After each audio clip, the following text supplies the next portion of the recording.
दोस्तों पहले तो रिकी पोंटिंग से माफी मांगते हैं कि पोंटिंग भैया आप क्रिकेट के कमाल के पंडित हैं।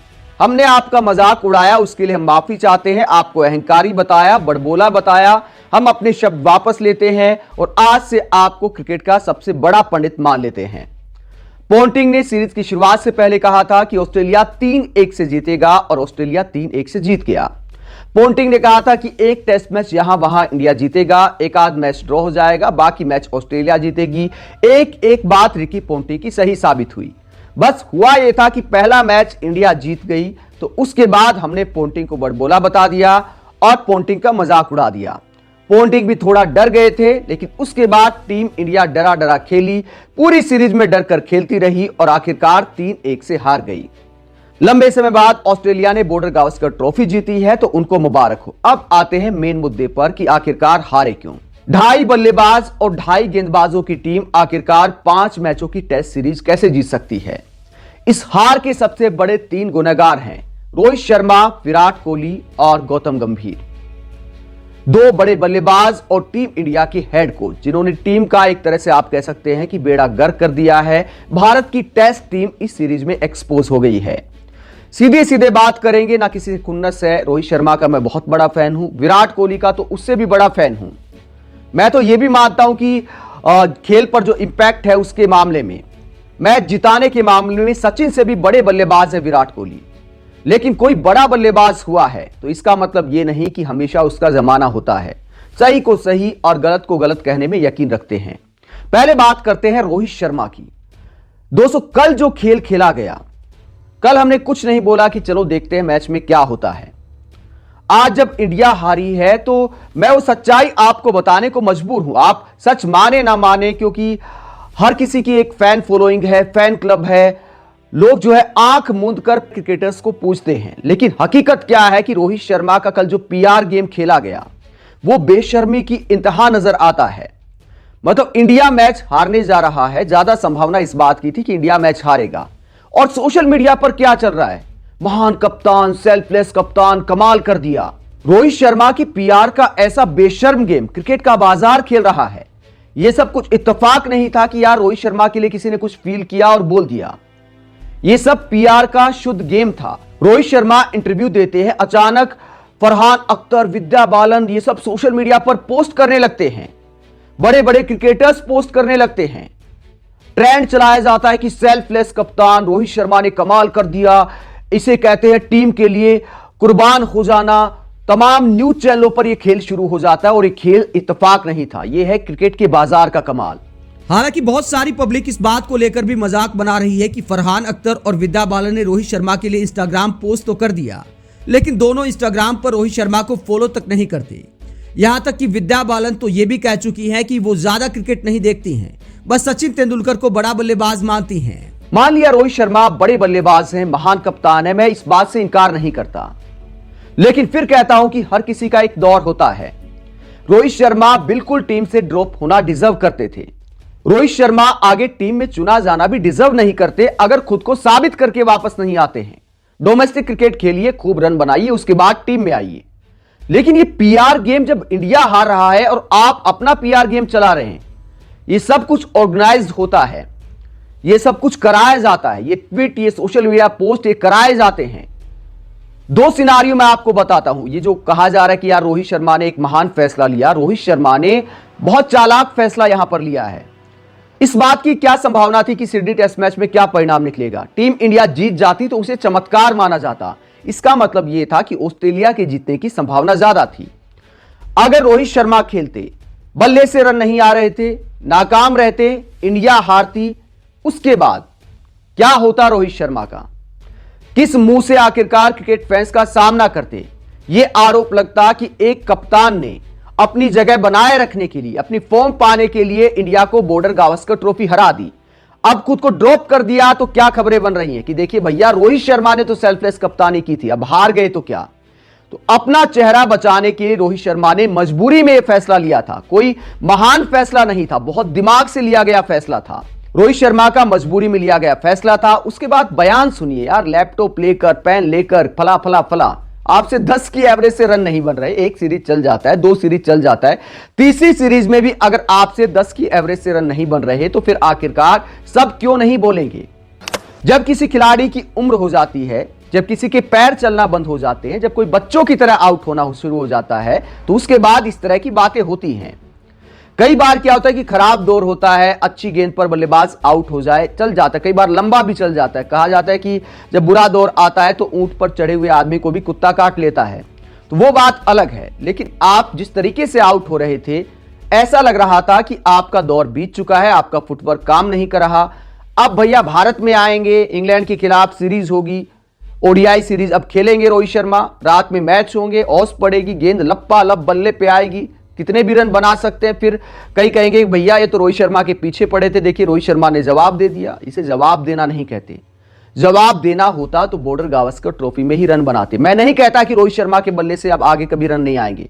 भारत और ऑस्ट्रेलिया की पिच में अंतर है, कंडीशंस में अंतर है, रात में सर्दियों में और ज्यादा ओस पड़ती है, बाद में बैटिंग एक आध मैच में आ गई तो हो सकता है 150 भी मार दें, कुछ भी हो सकता है। विराट कोहली भी चेज मास्टर बन जाए और कर दे कोई ओडीआई में कमाल, उसके बाद कहा जाएगा कि देखिए लोग विराट कोहली रोहित शर्मा के पीछे पड़े थे, आलो उसको का दे दिया जवाब, इस तरह की हेडलाइन बनेगी। इन सब बातों का कोई तुक नहीं है।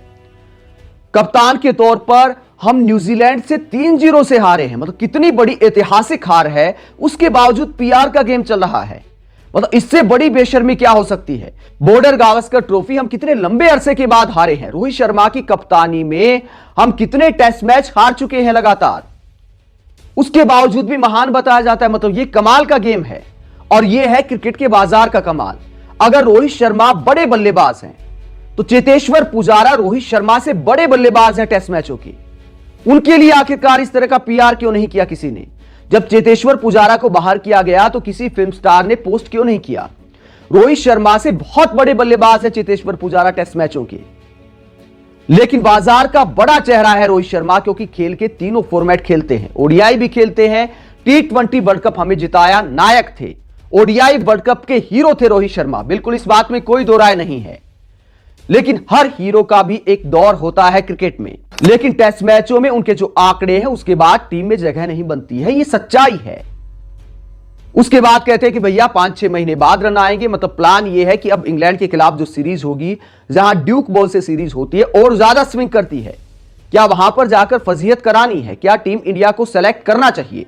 अगर किया जाता है तो फिर माना जाएगा कि भैया रोहित शर्मा का जबरदस्त सिक्का चलता है। वरना डोमेस्टिक क्रिकेट में रन बनाए बिना, अच्छे रन बनाए बिना ना रोहित की वापसी होनी चाहिए, ना विराट को टीम में सेलेक्ट होना चाहिए। इंडियन क्रिकेट टीम किसी की बपोती नहीं है, कोई कितना भी बड़ा खिलाड़ी क्यों ना रहा हो। अगर आपके बल्ले से रन नहीं आ रहे हैं, अगर आपकी वजह से हम सीरीज के बाद सीरीज हार रहे हैं, तो फिर टीम में जगह नहीं बनती। जीत में बहुत सारी चीजें ढक जाती हैं, लेकिन हार में पोस्टमार्टम होना चाहिए।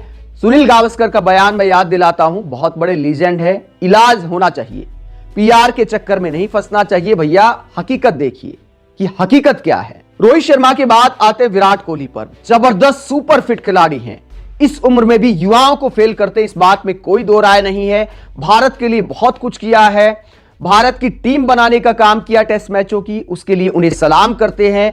किंग कोहली हैं, उनके लिए उन्हें प्रणाम करते हैं। लेकिन अब मुझे लगता है कि उन्हें भी नमस्ते बोलने का वक्त आ गया है, जब तक डोमेस्टिक क्रिकेट में अपने आप को साबित ना कर दे। फिर कहता हूं, सबको रणजी ट्रॉफी खेलनी चाहिए। अब जब आए ऑस्ट्रेलिया से, जनवरी में भी मैच है, सबकी टीमों के मैच हैं, क्या डोमेस्टिक खेलेंगे।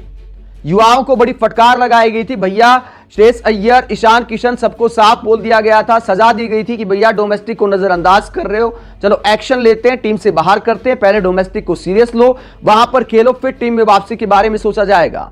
अब इनके बल्ले से रन नहीं आ रहे तो कहां चीजों को करेक्ट किया जाएगा। क्या आईपीएल में किया जाएगा, एकदम पाटा विकेटों पर किया जाएगा, या फिर डोमेस्टिक में मुश्किल पिच बनाकर ऐसे खिलाड़ियों को सिखाया जाएगा कि स्पिन ट्रैक पर कैसे बल्लेबाजी करनी है, उछाल लेती पिचों पर कैसी बल्लेबाजी करनी है। अगर डोमेस्टिक में रन बनते, विराट कोहली वापस आए, रोहित शर्मा वापस आए, अगर नहीं बनते हैं तो भैया जगह नहीं बनती है। आप पुराने हीरोइज्म के दम पर हमेशा टीम में नहीं बने रह सकते। और दोस्तों, इन दो गुनाहगारों के बाद टीम इंडिया के हेड कोच गौतम गंभीर, मतलब उनके बड़बोलेपन की तो हद हो गई थी। उन्होंने कहा कि यार हमारे पास ऐसे बल्लेबाज हैं जो एक दिन में 450 टांग दें, ऐसे बल्लेबाज है 2 दिन खेलकर ड्रॉ करा सकते हैं। मेलबर्न में जो है आपसे पूरा 1 दिन भी बल्लेबाजी नहीं की गई, 30 ओवर आखिरी के 7 विकेट नहीं निकाल पाए और आप इतनी बड़ी बड़ी डींगे हाँकते हैं और टीम को क्या बना दिया। अब लोग कहेंगे कि यार इससे रन नहीं बनते तो हेड कोच क्या करेंगे। हेड कोच का काम है अच्छी प्लेइंग 11 खिलाना। गौतम गंभीर कोई बेचारे कोच नहीं है, ये सिर्फ रोहित शर्मा की टीम नहीं थी। गौतम गंभीर उस ऑरा के साथ टीम में आए थे हेड कोच बनकर, जब कहा गया कि ये गौतम गंभीर की टीम है, अब नए तरीके से खेलेगी।